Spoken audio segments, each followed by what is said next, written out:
जो शक्कर 3 साल पहले 55 रुपए किलो थी वो आज 105 रुपए किलो है।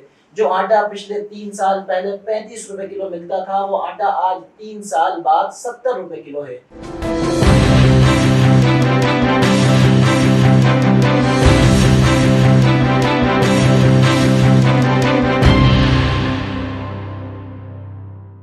वजीर आजम साहब की 3 साल कारकर्दगी, अवाम खुश है या नाराज? सिंध की अबतर सूरत हाल, जुम्मेदार कौन? शहर हैदराबाद में लैंग्वेज इंस्टीट्यूट का कयाम, कैंट इलेक्शन और मजीद गुफ्तगू करेंगे आज की इस टॉक में। तो देखते रहिएगा programme special talk with Omar Farooq. अस्सलाम वालेकुम नाज़रीन, मैं हूं आपका मेजबान उमर फारूक और आप देख रहे हैं प्रोग्राम स्पेशल टॉक। नाज़रीन, प्रोग्राम स्पेशल टॉक में आपको खुश आमदीद कहते हैं। आज के इस प्रोग्राम में हमारे साथ एक ऐसी शख्सियत मौजूद है जो किसी तारीफ और तारुफ की मोहताज नहीं। साबका सदर पाकिस्तान तहरीक इंसाफ हैदराबाद और टिकट होल्डर एमएनए जनाब जमशेद अली शेख साहब को अदल न्यूज के स्टूडियो में खुश आमदीद कहते हैं। अस्सलाम वालेकुम। वालेकुम अस्सलाम। कैसे मिजाज हैं आपके? अल्लाह का शुक्र है, खैर वाफियत से हैं अल्लाह आप? का करम। सर, आपका ताल्लुक पाकिस्तान तहरीक इंसाफ से है और आवाम भी आपको पाकिस्तान तहरीक इंसाफ के ही प्लेटफॉर्म से जानती है, लेकिन आवाम ये भी जानना चाहती है कि पाकिस्तान तहरीक इंसाफ ज्वाइन करने से पहले क्या आप किसी और सियासी जमात का हिस्सा रहे हैं या नहीं? नहीं, ये मेरी पहली सियासी जमात है। पाकिस्तान तहरीक इंसाफ 2011-10-11 में मैंने ज्वाइन की थी और ये मेरी पहली सियासी जमात है। सर, सियासी एक्टिविटीज के साथ साथ आप शहर हैदराबाद में समाजी एक्टिविटीज में भी शरीक दिखाई देते हैं, लेकिन आप ही ने शहर हैदराबाद में पब्लिक लाइब्रेरी का कयाम किया है। आप ही ने शहर हैदराबाद में जैपनीज लैंग्वेज इंस्टीट्यूट का कयाम किया है, लेकिन शहर हैदराबाद के नौजवान इन तालीमी इदारों से किस तरीके से मुस्तफीद हो सकेंगे? देखिए, बात ये कि सबसे पहले जो हमने लाइब्रेरी का क़याम किया उसकी बेसिक वजह ये थी कि एक तो पब्लिक लाइब्रेरी इस हल्के में नहीं है और अगर है भी तो उनका एक्सेस नहीं है, वो उस टाइम से नहीं खुल रही या वहाँ पर स्टूडेंट्स जो है वो नहीं जा रहे और एक रुझान भी नहीं है। जब से स्मार्टफोन जो है वो ज़्यादा उनका रुझान हुआ है तो हम किताबों से बहुत दूर जा चुके हैं। तो लाइब्रेरी बनाने का मकसद सिर्फ ये था कि नौजवानों का ताल्लुक एक बार फिर किताबों से जोड़ा जाए जो कि टूट चुका है। कराची के बाद पूरे सिंध में कहीं भी जैपनीज लैंग्वेज सेंटर नहीं था। तो या तो हम अपने हैदराबाद के नौजवानों को कराची भेजते हैं जो कि 8,000 से 16,000 तक के पर मंथ के कोर्सेज वो करते हैं और वहाँ पे रहते हैं, शहर अपने घर से दूर रहते, अपने शहर से दूर रहते और हर कोई इसको अफोर्ड भी नहीं कर सकता था। तो हमने बहुत नॉमिनल फ़ीस के अंदर जो है हैदराबाद के अंदर पहला जापानी लैंग्वेज सेंटर कायम किया। अल्हम्दुलिल्लाह उसके 2 बैच में से स्टूडेंट जो हैं वो टेस्ट क्लियर कर चुके हैं। तकरीबन 28 स्टूडेंट जो हैं वो जापानी लैंग्वेज का टेस्ट क्लियर कर चुके हैं और थर्ड बैच अब जो है वो स्टार्ट हुए भी मेरे ख्याल से 2 महीने हो चुके हैं उसको। तो ये एक फैसिलिटी के लिए हमने एक सहूलत दी हैदराबाद के नौजवानों को ताकि वो भी इस दौड़ का हिस्सा बन जाएँ। लेकिन सर, इन तमाम नौजवानों का खर्चा आने जाने का वो कौन, हुकूमत पाकिस्तान उठाएगी या वो बच्चे अपनी जेब खर्च से तमाम का तमाम ट्रैवल, तमाम के तमाम एक्सपेंस खुद अपनी जेब से करेंगे? वो 25 लाख रुपए देके कोई गया, कोई 30 लाख रुपए देके गया, तब भी वो इलीगल ही था। विजिट वीज़ा लगवाया उन्होंने और उसके बाद वो वहाँ पे स्लिप हो जाते हैं। फिर आपको पता है एक सूरत हाल होती है, ब्लैकमेलिंग का सिलसिला शुरू हो जाता है, उनकी लाइफ थ्रेट भी होते हैं। वो सब अपनी जगह चीज़ें हैं, लेकिन ये जो हम काम कर रहे हैं लीगलाइज तौर पर हम इसको कर रहे हैं कि हम जो एक बेसिक रिक्वायरमेंट है स्टूडेंट वीज़ा के लिए या आपके वर्क वीज़ा के लिए जापान हुकूमत की तरफ से, वो उनकी बेसिक लैंग्वेज आपके पास सर्टिफिकेट होना चाहिए N5 या N4 का। वो अल्हम्दुलिल्लाह N5 का जो सर्टिफिकेट है बच्चों ने हासिल कर लिया। अब उनके पास सिर्फ एक डॉक्यूमेंटेशन कोई फ़ीस हो और जो है एयर टिकट्स, ये उनकी नॉमिनल कोई फीसेस होंगी जो कि 25 लाख से कंपैरेटिवली सस्ती हैं। 25 लाख में 25 लाख 20 लाख देने के बाद भी आप इलीगल थे। सर, आपका ताल्लुक पाकिस्तान तहरीक इंसाफ से है, तो पाकिस्तान तहरीक इंसाफ सिंध की सूरत हाल को किस तरह देख रही है? भाई सूबा है पाकिस्तान का जो इस वक्त सबसे पीछे है। तो आप देखें पंजाब हमसे 10 साल आगे है, केपी के आप जाएं तो आपको दुनिया ही अलग नज़र आती है। वो लगता ही नहीं कि वो पाकिस्तान का हिस्सा है और हम सिंध में हम रहते हैं तो हम या तो ऐसा लगता है कि हम पत्थर के दौर में ज़िंदगी गुजार रहे हैं आज भी। तो बड़ी ख़राब सूरत हाल है और हमारी खुशकिस्मती कि हम सिंध के अंदर पैदा हुए, लेकिन हमारी बदकिस्मती कि हमें ये हुकूमत मिली जो पीपल्स पार्टी की सूरत में जो ना कुछ करती है ना करने देती है। तो ये सारी सूरत हाल है, लेकिन मैं समझता हूँ कि अब बहुत हो चुका है। अब गवर्नर सिंह आपके हैं, तो ये तमाम की तमाम चीजें होने के बावजूद भी सिंध पे नजरसानी क्यों नहीं की जा रही? 18वीं तरमीम तो सिर्फ गवर्नर जो है वो सिर्फ बराए नाम है, एक बराए नाम है, एक बराए मतलब आप कह लें तो बराए नाम उनके ओहदे है, तो उनके पास ऐसे इख्तियारात लेके सारे सीएम के पास जा चुके हैं इख्तियारात। तो ये सारी सिचुएशन हुई। इससे पहले अगर आप देखें परवेज मुशर्रफ का एक दौर था, तो उसमें पावरफुल थे गवर्नर्स, उनके पास काफ़ी वफाक की जो इदारे थे उनके अंडर में आते थे और उन पर कंट्रोल होता था, लेकिन अब ऐसा नहीं है। 18वीं तरमीम सिंध को बहुत ज़्यादा डैमेज कर रही है। सर आवाम तो यही कहेगी ना कि जब गवर्नर को गवर्नर का राज दिया गया है, गवर्नर को गवर्नर का टिकट दिया गया है, और फिर आप कह रहे हैं कि तमाम के तमाम इख्तियारात ही नहीं है, सिर्फ सीट पर एक डमी शख्स बिठाया हुआ है, तो फिर तमाम के तमाम लोग इस्तीफे क्यों नहीं देते? क्यों आवाम का पैसा इनके ऊपर खर्च किया जा रहा है? देखें, मैंने नहीं कहा कि मैं ही कह रहा हूँ कि 18वीं तरमीम की वजह से जो है ये मसले हैं। तो अगर 18वीं तरमीम गवर्नर को डमी बनाती है तो इसमें 18वीं तरमीम का कसूर है, ना कि किसी शख्सियत का कसूर है।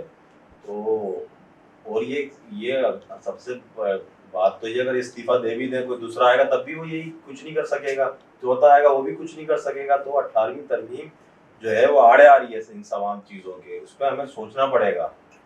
सर वजीर आजम साहब दूसरे सूबों में हेल्थ कार्ड तकसीम कर रहे हैं, लेकिन सिंध को इन तमाम चीजों से महरूम रखा गया है, ऐसा क्यों? जी बिल्कुल, वही 18वीं तरमीम आ जाती है, फिर वही के पंजाब में पीटीआई की हुकूमत है, केपीके में पीटीआई की हुकूमत है, सिंध में पीटीआई की हुकूमत नहीं है बदकिस्मती से। तो कोई भी मतलब प्रोग्राम शुरू करने की कोशिश की जाती है तो सिंध गवर्नमेंट आड़े आ जाती है।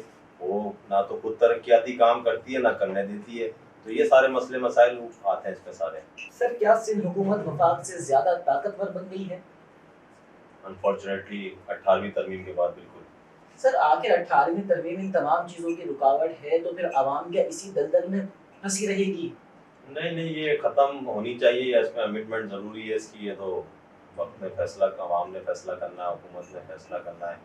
Aahista Aahista step by step जो है चीज़ें होंगी इंशाल्लाह। और मैं नहीं समझता कि ये 18वीं तरमीम जो है ये सिंध के हक में जा रही है, सिंध के खिलाफ ही जा रही है, तरक्की के खिलाफ जा रही है, आवाम के खिलाफ जा रही है। लेकिन सर ये हुकूमत फैसला कब करेगी? 3.5 साल तो हुकूमत को हो गए हैं, बकाया 1.5 साल हुकूमत का बचा है। क्या 1.5 साल गुजर जाने के बाद, हुकूमत खत्म हो जाने के बाद, क्या हुकूमत खत्म हो जाने के बाद हुकूमत इन तमाम चीज़ों पर नजरसानी करेगी, उसके बाद इन तमाम चीज़ों पर फैसले करेगी? देखें, कोई भी आपको बिल पास कराना होता है ना, या नया कानून लेकर आता, तो आपको एक सादा अक्सरियत चाहिए होती है, एक मेजोरिटी चाहिए होती है, जो कि पीटीआई के पास नहीं है अभी फिलहाल। इसी वजह से जो है हमको इस तरह के जो बिल्स हैं वो नहीं लेकर आ पा रहे, लेके भी आएंगे तो शायद ना पास हो पाए। तो एक तो ये पॉलिसी है कि एक तो इलेक्शन के साथ मेजोरिटी के साथ असेंबलीज में आया जाए, और फिर जो है इस तरह की जो मुश्किलात आई, जिन जिन रुकावटें बनी हैं, उन कवानीन को चेंज करें। आपकी हरीफ पार्टी एमक्यूएम को वजारत की सीट भी दे दी गई है, लेकिन एमक्यूएम का भी यही रोना है कि हमारे पास इख्तियारात नहीं है। आखिर ये फिर इख्तियारात हैं किसके पास? सिंध अपना पीपल्स पार्टी सिंध हुकूमत है, और जो वफाक है, और फिर सिंध के अंदर ही 2-3 जमातें और आ जाती हैं, तो वो उसके बीच में आके मामलात की जो है वो फंस रहे हैं आके। अब किसी एक को मनाने बैठे तो दूसरा नाराज, दूसरे को मनाने बैठे तीसरा नाराज, फिर सिंध गवर्नमेंट तो है एंटी। तो मामला जो है वो उस जो है दे अल्टीमेटली जो है आवाम का नुकसान हो रहा है। वैसे मैं तो सीधी सी बात ही कहता हूँ कि आवाम का इसमें हो रहा है, और जैसी अक्सरियत में इंशाल्लाह पीटीआई की हुकूमत आएगी, और अब आवाम ने भी सोच लिया सिंध की, क्योंकि आवाम ये सोशल मीडिया का दौर है। वज़ीर आज़म की इन तमाम चीज़ों के बाद क्या आवाम दोबारा वज़ीर आज़म को दोबारा वज़ीर आज़म बना पाएगी? इतने भी मतलब आप उन पर इल्ज़ाम लगा सकते हैं या उन पर कोई बात कर सकते हैं, लेकिन उनकी ज़ात के हवाले से हर बंदा ये बात, उनका हरीफ भी ये बात कहता है कि वो ईमानदार शख्स है, उसकी नीयत में कोई खोट नहीं है, और मुल्क की तरक्की चाहता है वो। और उसका क्या एजेंडा है मुझे बताएं? क्या उसके मतलब उसके के बीवी बच्चे यहाँ पर हैं, या उसने जो वजारतें हैं या जो असेंबलीज के जो टिकट्स हैं, क्या वो उसने अपने रिश्तेदारों को दिए? ऐसा तो नहीं है ना बिल्कुल भी। सर शहर हैदराबाद की अबतर सूरत हाल जिम्मेदार कौन? देखिए, हैदराबाद को मैं बताऊं कि हम सब जिम्मेदार हैं। हैदराबाद को किसी ने ऑन नहीं करा। जितने भी लोग यहाँ पे गए, हुकूमतें बनाई, यहाँ से माल बनाया, करप्शन करी, और अपने अपने शहरों में, कोई कराची चले गए, कोई इस्लामाबाद चले गया, कोई मुल्क से बाहर चले गया। तो हैदराबाद को, हैदराबाद के साथ सबने ज्यादती करी है। तो किसी ने इसको, हैदराबाद को अपना हैदराबाद नहीं समझा। ये एक प्लेट की तरह आते हैं, केक की तरह, हर बंदा इसको खाने के चक्कर में। और जमहूरी हुकूमत की सबसे पहली जो सीढ़ी है वो है आपकी बल्दियाती इंतखाबात, जिसको डिले किया जाता है, जानबूझ के डिले किया जाता है। या तो फिर उसमें सुप्रीम कोर्ट इंटरवेन करती है, या जो फिर कोई जो है आवाम की तरफ से एक राय निकलती है, कोई पिटीशन जाती है, तो फिर जाकर के वो बल्दियाती इलेक्शन होते हैं। या फिर आपने देखा है कि जब वो आर्मी की हुकूमत होती है तब वो आसानी से हो जाते हैं। लेकिन जमहूरी हुकूमतों में ये बड़ा मसला रहा है, सिंध को खास करके सिंध की गवर्नमेंट, सिंध हुकूमत में, कि बल्दियाती इलेक्शन जो है वो फोर्सफुली करवाए जाते हैं। वो इतनी आराम से ये लोग नहीं चाहते कि ये इख्तियार जो है आवाम के पास जाएंगे। सर लेकिन बल्दियाती इंतखाबात जो अभी नहीं हुए हैं, लेकिन उससे पहले जो चेयरमैनशिप थी, तो उन तमाम यूसीज के अंदर 5-5 लाख रुपए तकसीम किए जाते थे। जी हाँ। लेकिन अब वो तमाम चीजें खत्म होने के बाद, उन तमाम यूसी सिस्टम, तमाम चेयरमैन सिस्टम खत्म होने के बाद, क्या वो पैसे अब भी किसी को दिए जाते हैं? जी हाँ, सेक्रेटरीज को दिए जाते हैं। ये पीपल्स पार्टी जो सिंध गवर्नमेंट के जो सेक्रेटरीज अपॉइंट होते हैं, जो चेयरमैन के साथ मिलकर काम कर रहे होते हैं, जैसे ये सेटअप खत्म होता है तो वो सेक्रेटरीज, तो आज भी जो है वो 5-5 लाख रुपए, या शायद 6 लाख हो गए मेरे ख्याल से, वो आ रहे हैं अभी भी यूसीज में। तो आवाम का ये फर्ज बनता है कि वो अपने अपने यूनियन काउंसिल के ऑफिस में जाएं, दरख्वास्त लेके, सफाई सुथराई के मसले हों, स्ट्रीट लाइट के इशूज़ हों, डॉग बाइटिंग के मसले मसाइल हों, जो भी आपकी वासा से रिलेटेड, जो भी आपके सफाई सुथराई से रिलेटेड, स्ट्रीट लाइट से रिलेटेड इश्यूज़ हों, उनको जाके वहाँ पे दरख्वास्त दें और उनसे काम करवाएं।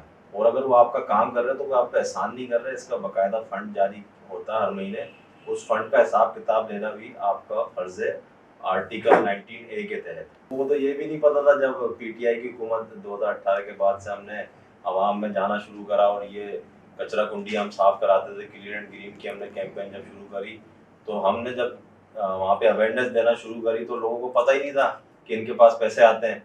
तो लोग यही समझते थे यार इनके पास इख्तियारात नहीं है, इख्तियारात नहीं है। तो जब हमने बताना शुरू करा कि पीटीआई की हुकूमत से पहले 3 लाख, उसके बाद इनके 5 लाख कर दिए गए थे, तो जब आवाम को ये बात शऊर आया, उनको पता चला कि 5 लाख रुपए मिल रहे हैं, तो फिर उन्होंने इनका एहतसाब करना शुरू करा। लेकिन बदकिस्मती से 50, आप बिल्कुल सही कह रहे हैं, 50,000 भी नहीं लगते। अगर 50,000 1 लाख भी लगे तो यूसी में इतने मसले मसाइल ना हो। इन तमाम लोगों को पैसे मिलते हैं, तो फिर ये जब इख्तियारात का रोना कैसा है, आवाम इन चीजों में कब तक उलझती रहेगी?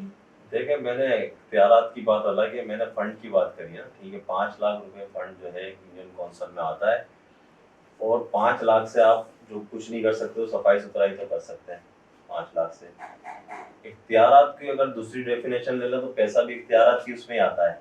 मिसाल के तौर पे मैं काम करना चाहता हूँ, लेकिन मेरे पास फंड नहीं है, तो उसका मतलब मेरे पास इख्तियार भी नहीं है। तो लेकिन 5 लाख से जो काम, तरक्याती काम तो नहीं हो सकते, जाहिर सी बात है 5 लाख से, लेकिन 5 लाख से मेंटेनेंस तो हो सकती है, सफाई सुथराई तो हो सकती है, वो भी नहीं हुई बदकिस्मती से। तो हम तो, मेरा कहने का मकसद ये है कि जो 5 लाख में से अगर 2 लाख भी या 1 लाख भी लगते तो वो नजर आते, पर वो ऐसा नहीं हुआ। लोकल गवर्नमेंट वाले कह रहे हैं कि सिंध हमें नहीं दे रही, तमाम के तमाम इदारे सिर्फ यही रोना रो रहे हैं कि इख्तियारात नहीं है, पैसे नहीं है, फंड नहीं है, हम तमाम के तमाम काम किस तरह करवाएं? पीपल्स पार्टी ने अपने जितने भी सेक्रेटरीज हैं उनको जो है स्ट्रीट लाइट दी है, जो कि उनके उनके अपने ज़ाती पैसा नहीं है, वो हुकूमत का पैसा है वो, लेकिन उसको, उसकी पब्लिसिटी अपनी पार्टी के उसमें की जा रही है। ये जो गलत प्रैक्टिस है कि आप जो है एक गवर्नमेंट के फंड को आप पॉलिटिकली इस तरह से यूज़ कर रहे हैं, ये तो आपका जो है मेंटेनेंस का काम, ये तो मतलब आपका चलते रहने वाला काम है। ऐसा तो नहीं है ना कि किसी आप बहन के लिए उसको इस्तेमाल करें। तो फंड का इस्तेमाल भी ठीक नहीं होता, या होता है तो फिर उसको पॉलिटिकली यूज़ किया जाता है। ज़िमनी इंतखाबात में पाकिस्तान तहरीक इंसाफ शेर हैदराबाद से नाकाम दिखाई दे रही थी और नाकाम ही रही है, लेकिन क्या कैंट इलेक्शन में कोई भी उम्मीद का चिराग दिख रहा है? देखो, उम्मीद तो है। और हम पाकिस्तान तहरीक इंसाफ के जो चेयरमैन हैं इमरान खान साहब, वज़ीर आज़म इमरान खान साहब, उनकी एक ही कि इंसान के हाथ में अल्लाह ने कोशिश दी है, कामयाबी अल्लाह देता है। तो हम अपने हिस्से का काम कर रहे हैं, हम कोशिश कर रहे हैं, हम मैदान खाली नहीं छोड़ते कहीं भी। बाकी जो है फैसला जो भी अल्लाह का वो लेकिन मेहनत करते रहना चाहिए अपने शहर के लिए, चाहे कैंटोनमेंट के इलेक्शन हो या बाद में जनरल बल्दियाती इलेक्शन हो, तो हम सीट खाली नहीं छोड़ेंगे, हम मुकाबला करेंगे। इमरान खान साहब अपनी 3 साल कारकर्दगी पर काफी मुतमईन और खुश दिखाई दे रहे हैं, लेकिन क्या आवाम उनकी इस 3 साल कारकर्दगी पर खुश है? क्योंकि आवाम को तो इन 3 सालों में मजीद महंगाई के दलदल में धकेल दिया गया है। जो शक्कर 3 साल पहले 55 रुपए किलो थी, वो आज 105 रुपए किलो है। जो आटा पिछले 3 साल पहले 35 रुपए किलो मिलता था, वो आटा आज 3 साल बाद 70 रुपए किलो है। जो घी 3 साल पहले 150 रुपए किलो हुआ करता था, वही घी आज 3 साल बाद 330 रुपए किलो है। और फिर वजीर आजम साहब ही ने तो कहा था कि हम पाकिस्तान को रियासत मदीना बनाएंगे। वजीर आजम साहब ही ने तो कहा था कि हम वजीर आजम हाउस को पब्लिक लाइब्रेरी बनाएंगे। और फिर वजीर आजम साहब ही ने तो कहा था कि हम पाकिस्तानी नौजवानों को 1 करोड़ नौकरियां दिलवाएंगे। लेकिन सर, यहाँ नौकरियां तो क्या, जो साहिब रोजगार थे वो बेरोजगार हो गए हैं, जो नौकरी पेशा थे वो नौकरियों से हाथ धो गए हैं। तो अब क्या आवाम इस कारकर्दगी पर खुशियां मनाएगी या मातम करेगी? जो आपने रेट याद करें सारे मार्केट के, आपको मुबारकबाद भी देता हूँ कि आपको सब फिक्स होगा रेट, और पुराने भी नए भी। देखिए, आप एक चीज़ मिस कर रहे हैं। क्या मिस कर रहे हैं? कि कोविड का जो दौर है उसको आप मिस कर रहे हैं। उसने पूरी दुनिया को जो है वो नुकसान पहुंचाया है, लेकिन पाकिस्तान, अल्लाह का शुक्र है कि पाकिस्तान को उस तरह का नुकसान नहीं पहुंचा। उसके बावजूद जो है हमने जो है चीज़ों को काफ़ी संभाल के रखा है, काफ़ी संभाला हुकूमत ने, और इसकी गवाही पूरा इंटरनेशनल मीडिया दे रहा है। वहाँ से सुने कि पाकिस्तान ने किस पॉलिसी के बेहतरीन पॉलिसी अपनाते हुए इस कोविड का मुकाबला किया और सस्टेन किया चीज़ों को। लेकिन इसका असरात तो आने, जाहिर सी बात है। 6 महीने के और 8 महीने के जो लॉकडाउन हुए हैं, उससे जाहिर सी बात है बेरोजगारी भी हुई है, महंगाई भी हुई है, बहुत सारे अवामिल उसके साथ शामिल है। और रियासत मदीना का जहाँ तक जिक्र है, तो वो एक दिन में नहीं बनी रियासत मदीना। आप हिस्ट्री पढ़ें, आपके रियासत मदीना क्या एक दिन में या 3 साल में तो नहीं बनी। उसकी एक मुसलसल स्ट्रगल, मुसलसल जद्दोजहद के बाद वो एक टारगेट अचीव किया गया, कुर्बानियों के बाद किया गया।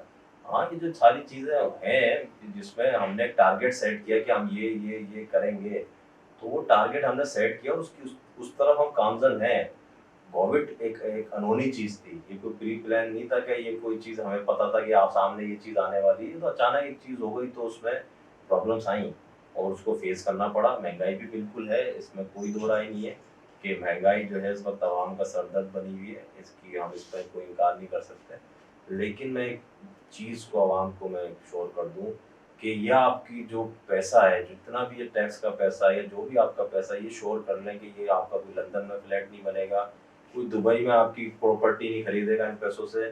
क्योंकि जो एक सियासतदान होता है, जो पाकिस्तान का सियासतदान होता है, वो क्या करता है, वो सिर्फ अगले इलेक्शन को जीतने के लिए टारगेट सेट करता है कि मुझे सब्सिडी देनी है पेट्रोल पे, मुझे सब्सिडी देनी है चीनी पर, और मुझे सब्सिडी देनी है इस चीज़ पर। उसके लिए वो जो है कर्जे लेता है, नोट छापता है, ठीक है ना। तो लेकिन वो 5 साल तो आप निकाल लेते हो, लेकिन अगले 5 साल उससे भयानक आते हैं। लेकिन इस बार ऐसा नहीं हो रहा है, इस बार लॉन्ग टर्म प्लानिंग हो रही है, डैम बनाए जा रहे हैं, बहुत सारी चीजें की जा रही हैं, जिससे आने वाले वक्त में इंशाल्लाह आप देखेंगे आने वाली नस्ल को फायदा होगा। इमरान खान साहब को नहीं फायदा होगा, आने वाली नस्ल को फायदा होगा। इसलिए वो सख्त इकदाम किए, ऐसे इकदाम किए जिससे उनकी पॉपुलैरिटी में भी फर्क पड़ा, लेकिन उन्होंने इस चीज से बालातर होके मुल्क का सोचा सिर्फ। तो ये सारी सिचुएशन है। सर, बहुत शुक्रिया तमाम के तमाम सवालात के जवाब देने के लिए और नाज़रीन को अपनी गुफ्तगू से मुस्तफीद करने के लिए। और अब तमाम ही नाज़रीन दीजिए अपने मेज़बान को इजाज़त और देखते रहिएगा programme special talk with Omar Farooq.